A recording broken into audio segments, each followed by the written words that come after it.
You ask Tiger to solve. This deals with linear equations with one unknown. The final result is n equals 7/2. Let's solve it step by step. Group all constants on the right side of the equation. Add 3/8 to both sides. Combine the fractions. Combine the numerators.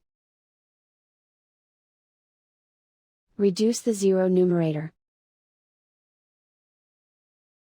Simplify the arithmetic. Find the lowest common denominator. Multiply the denominators. Multiply the numerators. Combine the fractions. Combine the numerators. Isolate the n.